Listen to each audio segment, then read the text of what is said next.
Alright, I'm back with another Destiny 2 video. Debated whether or not to cover the somewhat blockbuster finale today or to do it tomorrow. I'm going to give everyone a day to log in, play the mission, watch the cutscene, and process all of that.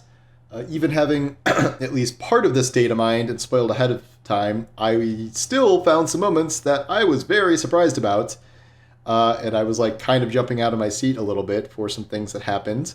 I would avoid being on Twitter right now because Bungie itself has posted what I would argue is a pretty huge spoiler for the final cutscene. So just log on and play as soon as you can. I will have more thoughts on this tomorrow. But I was out of town yesterday when the state of the game dropped. I did have access to it ahead of time. I read the early draft. I got to pre-write a kind of summary response article to it, but I wanted to go kind of more in depth. This isn't going to be a full read through of all 5,300 words here, but everyone's kind of asking for my take. And the thing I wrote yesterday is mostly a summary as opposed to like a full processing. I will agree with some people that have been saying that this is a little underwhelming. However, I think that in part, this is because so much other stuff has been announced well before this, outside of State of the Games, and a lot of it is coming with Lightfall itself. I think some of the biggest changes that are some of the longest awaited things are happening like in 2 weeks, where we have loadouts for the first time. I finally have slayed the blue engram monster. There are pretty big changes coming to crafting.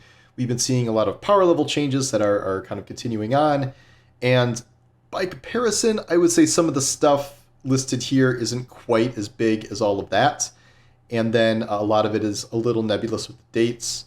I will go through and kind of touch on all of the major points here. They broke this down into 4 sections: expand players' imagination, bring challenge back to Destiny, enrich our content, connect our guardians. They put a lot of different things fall into these categories. So expand players' imaginations, that's a very nebulous thing to say. It can mean a lot of things. In this case, they reveal Season of Defiance. I knew about this ahead of time because of a preview event I did, but this goes into a little bit more detail. So they're just getting rid of the entire Umbral system entirely. We sort of knew this, we sort of knew about seasonal engrams, but this also includes Umbral energy. And also, I really like the idea that seasonal engrams were stored on the vendors, so you're not just going to have them building up in your inventory. So I think, the only things that are going to show up in your engram inventory now are things like prime engrams and Eververse engrams and like Trials engrams still. I think, unless they're changing all vendors to store things there. But I think you can decrypt vendor engrams straight to the focusing now. I don't even think you need to pull them out. So that's good. That's a lot less clutter. And pretty much in general, they are reducing the amount of kind of garbage currencies that you need to amass. Each season has 3, 4, 5 different currencies. You need stacks of thousands of them. So they're like, okay, what we're going to do is we're going to make a key. You get a key from activities, including the seasonal activity. That key will unlock a bonus chest. And then they're going to give better rewards just from event completion, and then the other chests will be true bonuses, not requirements. So I do like the change where you can also just grind the activity itself to get a key, rather than be like, okay, I gotta head to the Strike playlist or go play some Gambit to get whatever currency only drops from playlist activities to come back into the seasonal activity. I think that's a very good system, and they said there are going to be fewer total vendor upgrades, and they are going to be more potent. So this means fewer of the little boxes. So usually it's 3 rows of 7 upgrades that you unlock over a period of 8 weeks. So they are reducing that, starting in Season of Defiance, I believe. And they're changing the way they name stuff. So I don't know. That's good. We did get this image also of Season of Defiance. It is Mara Sov. It is some Guardians. I thought this was Solstice of Heroes armor. This really looks like Solstice armor to me. But I don't know if that's true or not. I think this might just be Queen's Guard armor. I think this is the seasonal armor to some extent. There's a Queen's Guard looking bow. There's a fusion rifle. Yeah, so that's something. Everyone's like, oh, it's a Mara Sov focused season.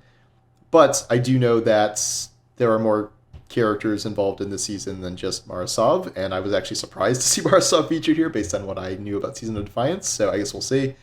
This is Trees. I believe this is the EDZ. And then we have invading Cabal forces in the EDZ here. So yeah. And so what they're doing is they're talking about seasons ahead of time. That's one thing they're changing, is they're going to be doing less secretive seasons, starting with they're already announcing the next season after this, Season of the Deep.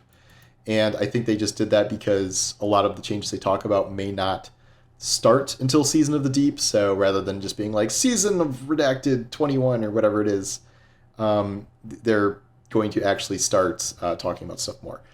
In terms of activities, so it's confirmed that Season of Defiance is going to have more Battlegrounds. I know some people are not super thrilled about that, given that we just had more Battlegrounds in the last season. I personally love Battlegrounds, but I understand why people might be a little tired of Battlegrounds. That said, this is a season attached to an actual expansion, so you kind of got to give a little leeway for those. And Season of the Chosen had, is that the right one? I get the Cabal seasons mixed up, but that had Battlegrounds. That was a really good season. So if it's anything like that, that's promising. But they talk about, like, they know people want different experiences, so they compare what happens in Season of the Deep, whatever they're introducing there, to be more like the Shattered Realm or when they first debuted Battlegrounds, which were something significantly different. And not that it's going to be like Shattered Realm 2, but like I know what they're saying, like a different category of thing that they're introducing. So I think that's a good thing. We'll see what it is, but hopefully it's just not like, 6-player horde mode type thing like many activities are. They're just talking about like different tones and things, but we don't know exactly what that means yet. They talk a little bit about Guardian ranks and how they want Guardian ranks to be kind of the main showing off thing on your Guardian. I believe some of the like part of your Guardian rank will reset every season, and then like part of it will be upgraded by stuff you do during the season to get to the highest levels of that. Weapon crafting. So we already know that a lot of big weapon crafting changes are coming. We got the surprise news that they are just killing off the concept of all of the currencies essentially for crafting. So crafting is going to be essentially just base currencies that we already have, like Glimmer and enhancement cores and stuff. But they're making further changes. So they're saying fewer total weapons will be craftable and more weapons will be from random perk rolls. This is the cynical part of me that thinks Bungie is realizing that maybe crafting is kind of a mistake. I still have never been fully convinced that crafting has been overall beneficial for the game. I think there are ways to mitigate, eternal 5 out of 5 grinds that are nightmarish, but I don't think making everything craftable or almost everything craftable is worth it. It sounds like, I feel like raid weapons in general may go back to just being random rolls again instead of craftable. For good or for, they don't say that for specifically, but so there's this idea that there's going to be middle ground. They're going to make something called enhanced weapons, where if a weapon drops enhanced, and then this will start with the raid adepts this year, you can level it like a normal weapon, and then you can upgrade the weapon to enhanced versions of the stuff that already has dropped on it. So it's one more step than just like straight up dropping enhanced perks on adepts. So it requires a little bit of a grind, a little more investment. But it's kind of a middle ground between crafting and then totally random rolls that are at a disadvantage because they don't have enhanced perks. This seems to me like we're getting a little convoluted here, but at least we're getting less convoluted in the sense that, materials and the crafting grind itself is being dramatically reduced. They're really scaling back the whole deep site grind too, like to a crazy amount almost, to the point where it might as well not even exist almost. You will never see deep site on a weapon unless it's something you need to make pattern progress on, because there's no more currencies. So what would be the point of that? So when you see a red border, it's valuable. And then starting in Season of the Deep, so after this coming season, a mechanism to activate deep site on any craftable weapon they do not have a pattern for. So they're really, really leaning hard into like, okay, that grind was kind of ass, and we're going to make one that's not, horrific. So these sound like good changes. I still am not like the biggest fan of crafting in general, but I am curious to see how this enhanced thing pans out, and also what weapons are going to get enhanced drop besides raid adepts, like hard mode dungeons or master dungeons or GM Nightfalls, you would assume, or Adept Trials weapons. Those are the things that come to mind. But we will see. So, yeah, and then this is where they talk about how some things are going to keep a secret, but other times they are going to start talking about seasons early, like they're doing right now. I think making every season this ridiculous media blackout secret thing does not work. I do not know why they did that. And I think Bungie has shown that they can still do surprises. Like today's finale was genuinely surprising in a lot of ways, even though we have, we knew what's coming in Lightfall to a certain extent. They still managed to orchestrate it, so they were surprised. Okay, so the next section is bringing challenge back to Destiny.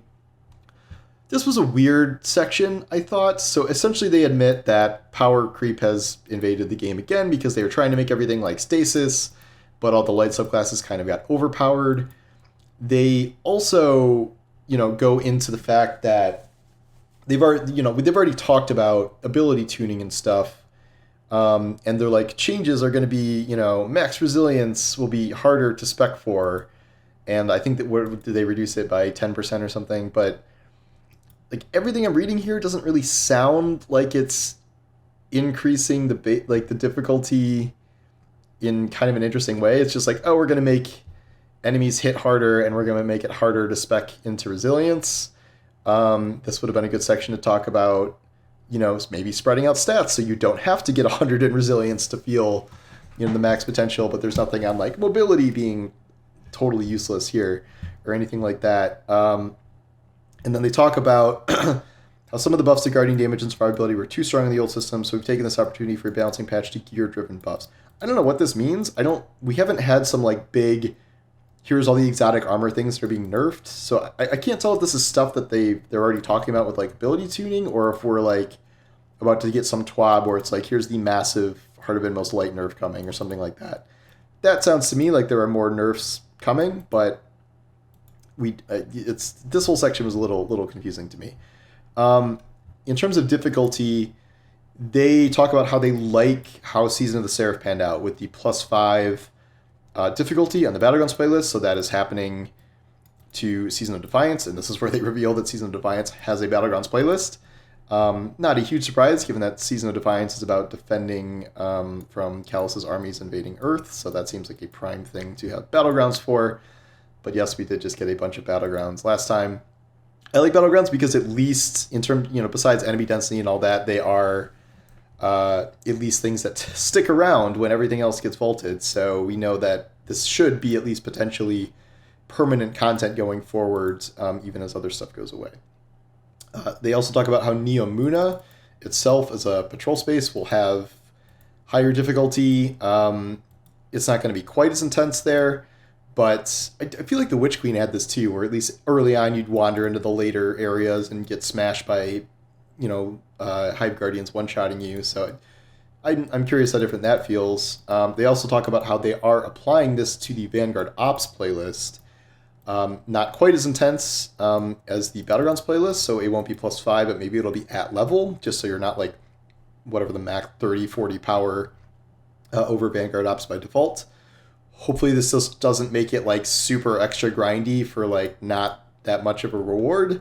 Hopefully they've kind of balanced rewards to go along with that, but I don't know. I personally have lobbied for the Vanguard Ops playlist to be at least a little bit harder than it is. Like it's so easy that like if you're behind one or two people on your team and they're just running ahead and killing everything before you can even get there, at least especially in the old strikes. So I am a little disappointed that they're not doing a giant power overhaul with Lightfall. That was something that we thought maybe we were going to get, like they were going to do a more distinct difficulty system, but they talk about how they're making a big change to the system in the final shape. However, they are saying things like, okay, so we're going to have a power climb that's similar to the Witch Queen for the expansion, but for Season of the Deep, they're just not raising power level at all. So there's no pinnacle grind, there's no power grind at all for that season. So that should reduce some level of FOMO. That should mean you, in theory, you should be able to like jump into GMs or master content or whatever right away based on your old power level. So, or at least to some extent, maybe you have to get your artifact up a little bit, but that seems to me like a good change. Enrich our content. So this is about like existing things that they're boosting. here's the PvP section, which is, I'm going to say, lacking. I mean, there's not a ton of news here. So the thing that sounds the coolest is there's a new mode called Checkmate Control. They really screwed around with the sandbox, weapon damage, ability uptime, ammo. I'm hoping this could be something cool and fun like SWAT or something, just something kind of wild and crazy that just totally reshapes the sandbox and how gunplay feels. Like, I think momentum control is one of the best things where they've done experiments with weapon damage, ability uptime, things like that. So that sounds cool. The problem is that, once again, PvP content for the year pretty much appears to be, 2 reprise maps, and then they've confirmed a Vex Network map for Season 22, which is not Season of the Deep, but the one... No, that's the one right... That's 2 seasons from now, the beginning of that season, will be a Vex Network map. And they just have a tiny thing about... There was one sentence about competitive... They're like, oh, we're going to make sure why you lost the number of points you did. And they're tweaking that. They're going back to 3 Iron Banners. They're trying to increase the population of trials to keep it healthier. And they've already talked about, fire team matchmaking and all that stuff in the past. But, there just is not that much PvP content. One brand new Crucible map a year is not enough. And I wrote a whole article about this today, what's going on with Crucible and Gambit. As you will see, search for Gambit. I don't know if you can see this on the screen, but doing a word search for Gambit. Gambit is not mentioned in this entire thing. Not at all. Not once. My theory is that this all stems back to revenue and the fact that Crucible and Gambit are free-to-play modes, and then adding maps to them. You can't sell those maps. No one's doing map packs in this day and age, so you can't. It's just adding more stuff to the free side of the game. Which, while I believe that is good, while I believe that benefits the game as a whole, it's easy to see why they're investing so much on the PvE side when they're selling, $10 seasons, $20 dungeon passes, $40 expansions. That is where they are sinking all their resources in. Plus, they siphoned off all their competitive people to make all these secret competitive games that are PvP or PvPvE that they have not announced yet. So that is what's happening there. Kind of a bummer, and I understand why PvP players are not the happiest with this whole thing, because this is all they got. And Gambit players just, they're the meme of the skeleton at the bottom of the lake at this point. All right, now we arrive at probably the single best thing in this entire thing. Bungie is adding an exotic mission rotator, which will bring back the old exotic missions on a weekly basis. They don't really talk about rewards, but I'm assuming there will be some reason to run these that is valuable, but they do not really specify that here. They are starting with Presage, Seraph Shield, and Vox Obscura. At the very least, Presage and Seraph Shield are 2 highly heralded missions in Destiny canon. They have all been vaulted, but this answers the question of, why is Bungie continually erasing some of the best missions it's ever made? At the end of this, they say, we hope to use this rotator in the future to continue to bring back some of Destiny 2's most classic missions. Obviously, the implication there would be things like Whisper, 0 Hour, and maybe Harbinger. I'm trying to think. This seems a little tenuous to me. I would like to a more definite, next year we will have these 3 also put in here. I think everyone wants Whisper and 0 Hour back at baseline, especially if there's a new reason to run them. This is the strike refresh that was sort of hinted at all this time, but now we see what that actually looks like. They are overhauling Lake of Shadows and Arms Dealer. These are 2 of the easiest strikes in the game because of boss health and encounter difficulty and enemy totals. They're very easy to speed run through, even on higher difficulty levels. They're short. There's enemies are pretty spread out for the most part, but they're overhauling them in some way. If recent strikes are any indication, like Lightblade Proving Grounds, they do a lot more stuff with enemy density. They make it usually at least some more interesting mechanical encounters, so we will see what that looks like. And in that vein, they are essentially kind of vaulting Exodus Crash and Inverted Spire. They will barely come up in the Vanguard Ops playlist, and they will not be in Nightfalls at all until they are being revamped themselves. Lord only knows, I have run the Inverted Spire, I think, more than any piece of video game content in history, because it was from the D2 beta, and man, I am tired of that. So a refresh on that would be very much appreciated. Interestingly, they're also, as some people have requested, they are starting to make some Battlegrounds Nightfalls. That is starting with probably one of the worst Battlegrounds, the Mars Heist Battleground. That will be a Nightfall and Season of Defiance, but they're going to be adding more every season. This is a good idea, but I do wonder if kind of the structure of Battlegrounds lends itself to Nightfalls as well as Strikes do. They are just dumping a lot of enemies in very specific like kill box zones, so I wonder how that will scale up and still feel okay. I don't know. I think it's a good idea to try to pursue. I'm just a little hesitant to see how it'll work in practice. All right, and they say 4 out of the 6 Nightfalls will be new or refreshed content coming to the Grandmaster rotation for the first time. So that is the Battlegrounds, and then the 2 refresh strikes, and then I assume at least 1 Lightfall strike. I don't know how many strikes are coming with Lightfall. Looking further, what was this section? I don't even remember. Oh, yeah. Changes is moving the initial source of obtaining exotic armor back to core rituals. I guess that's the closest we'll get to mentioning Gambit. You gotta grind Gambit for your new gear. No longer asking players to earn 3 of the ritual pursuit ornaments and seasonal challenges. Yeah, I just sort of gave up doing that because it was like 2 resets with each vendor, and like just cannot be bothered on stuff I'm not running already. And then allowing players to earn new rewards and complete more of their weekly challenges, playing content of their choice, not just the seasonal activity playlist. So they are doing a crisp up of core rituals and pursuits, I think right before Final Shape hits, and they are not really detailing that yet, so we don't know what that looks like. So again, maybe there's some Gambit stuff in there, but I don't know.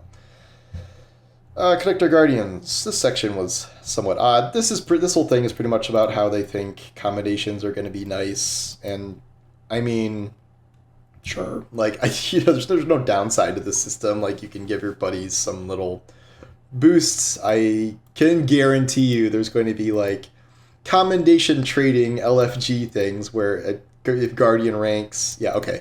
Those are the highest level of Guardian ranks, so we've proven to be folks that are consistently appreciated by others in the community.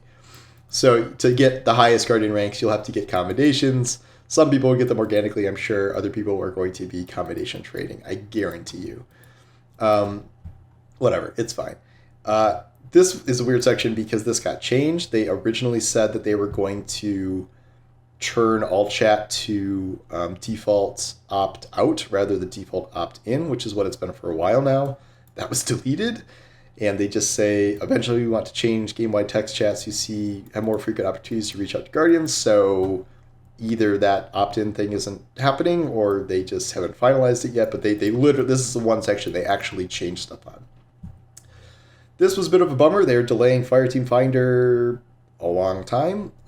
They were trying to get it out in Season 22, which is already decently far away. It's the season after Deep, along with the next Surprise Raid.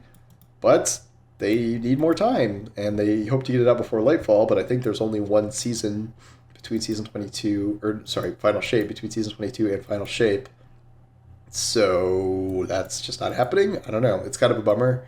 So it's cool we're getting some long-requested things like loadouts now, but waiting, a year, whatever it's going to be for Fireteam Finder doesn't seem amazing. Not that we, don't have obvious alternatives with the Fireteam app we can still use, but a little odd. So that's it. I get it. I get how people wish there were more. I was reading, like, I had the early draft, and I was reading, like, all the people making tweets, like, what do you hope to see from State of the Game? And, like, almost everything I read is not in here for the most part. Like, not that these aren't good changes for sure, but I think a lot of the biggest changes have already been announced over the last few months. Pretty much since the Lightfall premiere. Like, the Lightfall premiere, I would argue, had more big news than this did. But also, I think some major questions about, 2/3 of the core rituals remain. All the PvE changes sound good to me. I think I'm a little confused about some of the difficulty stuff they're talking about. I think we need a bit more specifics there, but crafting change is good. Exotic mission rotator, strike refresh, making seasons less grindy, all of that is very positive. I think that is a direct response to feedback about burnout with the seasonal model. So hopefully that means, they always want to keep, quote, engagement up, but they don't want people to burn out and just quit the game entirely because they feel like they're constantly behind. Early Defiance preview stuff looks very cool, and we will see more of that in the Vidoc, which I'm not saying this, but someone at Bungie already confirmed it would be sometime later this week. So keep an eye out for that. I will have coverage of that, obviously, which reminds me I need to check some embargoes. Okay. Anyway, that is it. That is my state of the game take for now. Read my article I wrote today about PvP and Gambit. I think that also kind of greater informs what I'm talking about here. But yeah, thanks for watching, and go play the final reset mission here. Take care.